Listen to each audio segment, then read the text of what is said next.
FPL camper on the road, chasing points where dreams are sold. Well, hello everyone, welcome back to another video. This is a team selection video for game week 7. Wow, there's a lot that's going on. I have activated my wild card, and you know, in my last video I was like, yeah, I felt close because there was 4 transfers that I really wanted to get out. 4 players I wanted to ship out and bring some new, which is why I activated it, because it's not worth it taking minus 12. I only had 1 free transfer, but now, since I've activated it, I'm overthinking it. Should I go with like a safe, you know, just deal with those 4 or 5 players that I already have? Should I address some other players that I'm not necessarily very convinced about? Should I risk it a bit? I don't know. There's so many thoughts that are going in my head, so I'm going to jump straight into it today because I don't have any time to waste. I already started recording this way too late, so it's going to be late today, the video. Yeah, I don't know, man. Oof. There's so many thoughts in my head, but I'm just going to go straight and jump into it and tell you what am I dealing with. So let's just go to the fantasy app over here for now. Go to fantasy. Yeah, 91 points last game week, because when I shot this on Monday, DI was still about to play, but he did play and he got only 2 points, so nothing changed. Still just within, or just outside, just inside the 2K. 199. Wow. Okay, so wildcard is active. And let's just go to pick team and show you this is the team that I have already. So I swapped Sanchez for Pope. I brought in Senesi for Milenkovic. I kept Gabriel. He played last night. Injury worry, but Arteta said he's fine. He's fine, ladies and gentlemen. He's fine. Gabriel is fine. He's had a price rise. Bear in mind, I've had Gabriel since game week 1. Not wild card 5 or 6. I've got Van der Ven, who is one of those players that, you know, his place is not secure. I'll talk about that in a bit. And then on midfield, I've gotten DI, who I brought in last game week because of the fixture, the good fixture run. But now it's looking, I don't know. I was so excited to bring him in, and I got very disappointed with Everton's last game against West Ham. Every week there's ups and downs for some teams. Tottenham looks great one week, they look horrible the next. Same with Everton. They look good against Liverpool away, and they look very average at home against West Ham. West Ham, new manager bounce. I'm worried because I've gone on double Arsenal, as you can see. Semenyo I've had. Saad I've had. Didn't bring these guys in. I know Saad is... He's close to a price rise after he dropped in price last week. He's close to a price rise again. He is a good choice if you don't have him, especially around that price. You know how much I've raved about Saad this season so far. I brought in Saka instead of Kakpo. And on attack, kept Joao Pedro, kept Holland, and I brought Gyökeres instead of... Who did I have? Chris Wood, of course. So I've sold both... So I've sold Sanchez, Chelsea asset, both Nottingham Forest as I had Milenkovic and Wood. And I've sold Gakpo, brought him Saka. Now, I've got Reindeers, I've had before, Dubravka, Richards I've had, and I brought Alderete instead of Esteve. So let me just go, maybe it's easier if I go to transfers and just give some quick thoughts on some of the picks and my worries with everything. Pope, I think I've settled now. I think I'm fine with having Pope long term. Because I wanted initially Donnarumma, but City are not looking that convincing defensively. They were 2-0 or 2-1 up. Were they 2-0? Or no, they were 1-0, 1-1, 2-1 up, and they conceded a penalty last minute. Last night, Champions League. So I think Pope, Newcastle are looking good, especially defensive. They've been solid the whole season so far.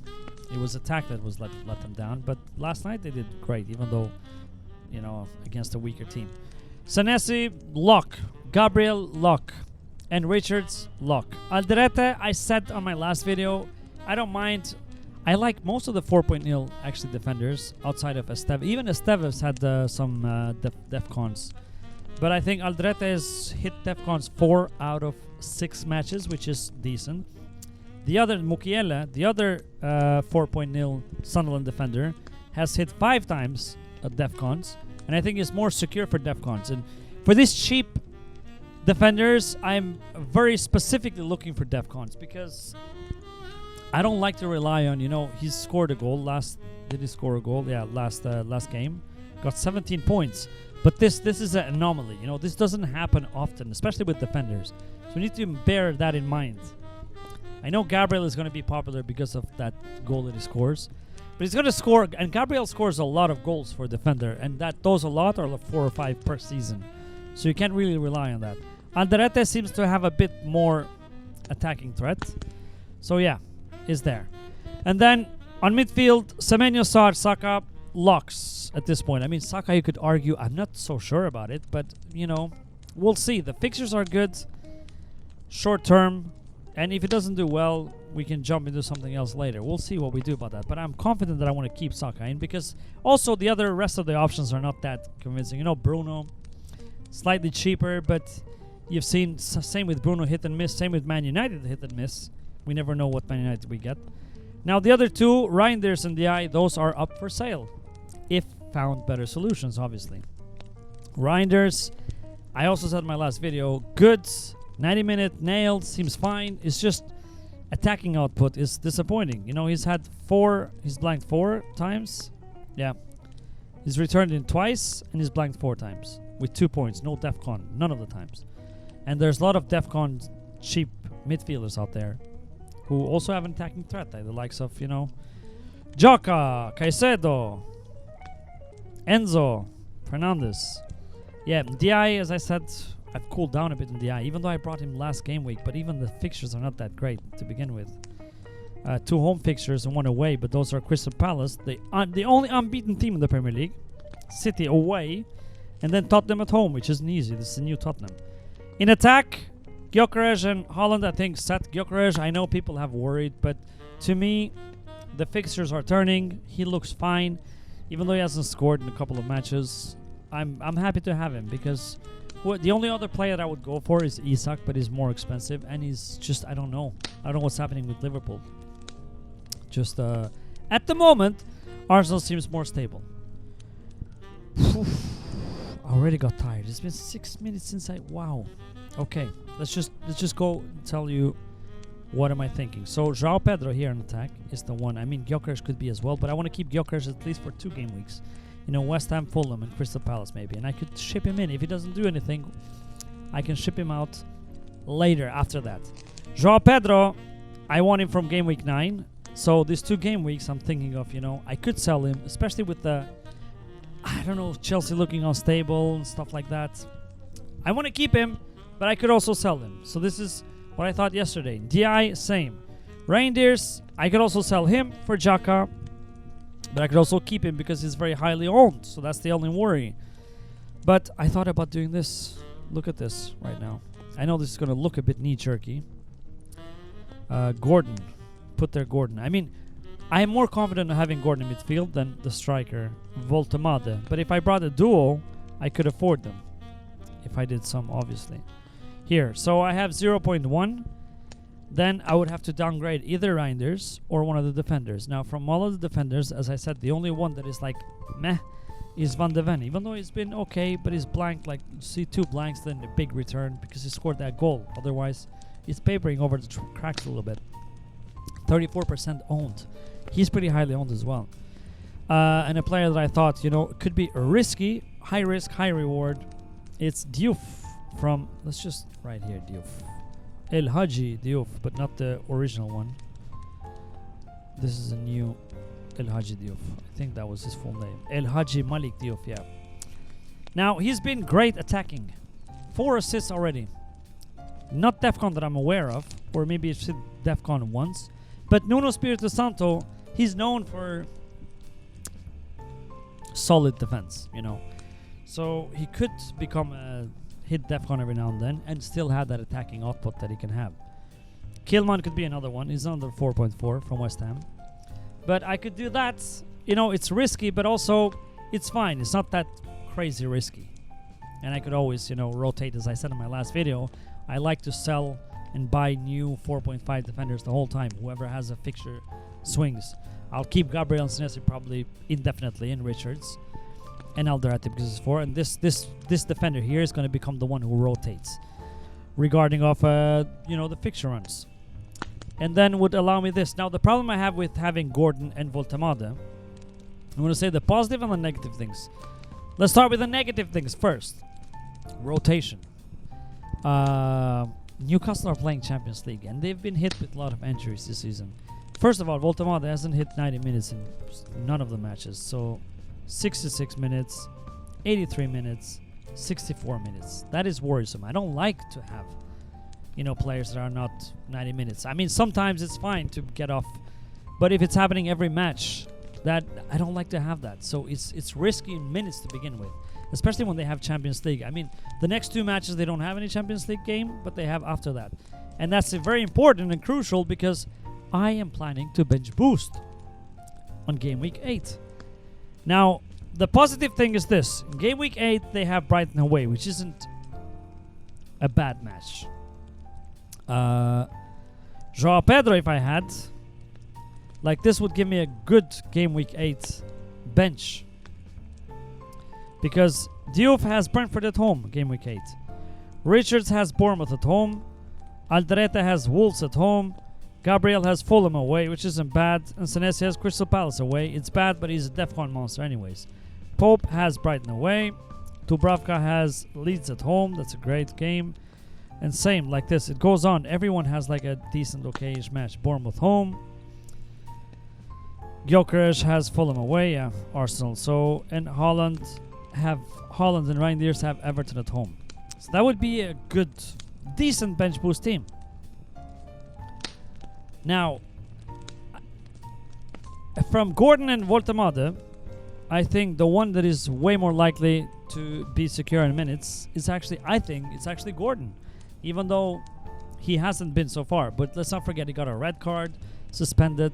I think he's a crucial and integral. And even when all of the strikers were injured, before they bought Voltemade, Gordon was playing as number 9.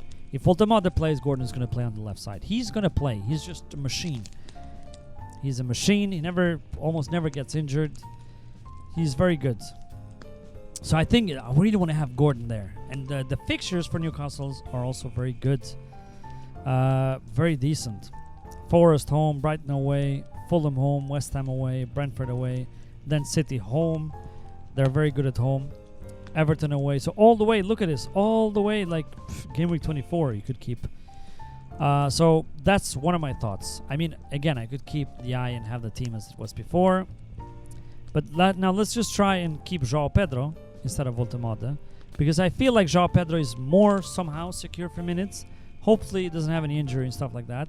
He got a red card in Champions League, which means he's going to be rested on the next game in the Champions League. He's not going to play. So more secure minutes on the Premier League. Now, if I do this, then I'll have 0.4 minus. So what I could do in this situation, I would have to downgrade Reinders to a 5.0. I could still restore Van de Ven in this point. So I could keep Van de Ven and bring the likes of Xhaka, for example, who is very good in DEFCONs and gets assists. He's on set pieces. He can get he still hasn't scored a goal. That goal is coming. So let's just check here. DEFCONs here, 1 time. Assist here, no DEFCONs. DEFCONs 18 twice. So no DEFCON here. And 20 DEFCONs here. So 3 out of 6 games he's hit DEFCONs and he's gotten 3 assists. It's pretty decent for a 5.0. There's other 5.0 options. Let me know if you would prefer someone else. But I could go with this. And then on game week 8, which I'm bench boosting, I've got Wolves at home. And you would argue that even the difficult fixtures like Chelsea away and then has Everton at home, which isn't bad. He could hit on the away fixtures, could hit the DEFCONs. So yeah, I mean, I have so many thoughts. And then I could by game week 9, I could sell some of these players bring some of the Chelsea players. I mean, already I would have kept Joao Pedro anyways. But then I could, yeah. The only problem is this leaves me very little money on the bench, on the bank. So if I wanted to go, for example, Saka to, Palmer in game week 9, if he comes back, then I would have to, make other changes. But it's fine. Let me know please let me know, because I'm so confused now. I overthought the whole thing. I was happy when I activated. Maybe I even thought like maybe I shouldn't have activated it, because this international break after this game week, players can get injured in international break, and then I'm gonna imagine playing the wild card, setting up for bench boost game week 8, and then coming back with injuries. Then I'll have to, you know, probably take a -4, which is stupid, just so I can bench boost. So yeah, maybe a bit of a mistake to activate it so early. But as I said, I wanted to attack. I got a very good game week, very good rank now. So, you know, it is what it is. I feel like taking some risk because I want to escape a bit from the template. DI, 2 template, and Ryan, there's 2 template. And I feel like of all the template players, maybe those are the ones who I can take a risk off. I could go for Voldemort as well, but as I said, I'm just a minute's risk. But yeah, I'll just keep it there. It's supposed to be a team selection, but without having a complete team, I don't know. Like as I said, this is how it is. I'm probably going to captain Holland anyways, even though I have Saka. Whereas West Ham at home, I don't feel like West Ham is going to be that easy cookie to crack now after the new manager. But let's see. I think I'll go with Holland. He just looks unstoppable. He scored last night twice as well, so crazy. Yeah, I mean the whole team selection would depend on which team I end up with. But yeah, let me know. What would you do? Let me know. Because should I take risk? Should I take a little bit of risk? I really want to escape just at least a little bit from the template. I mean, what's the fun of playing the wild card and then getting the same players that managers who played the wild card last game week did? Like, what am I benefiting from it?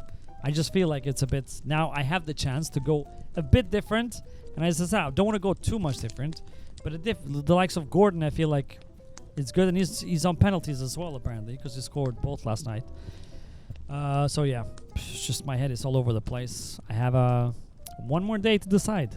But yeah, let me know what would you do in my case.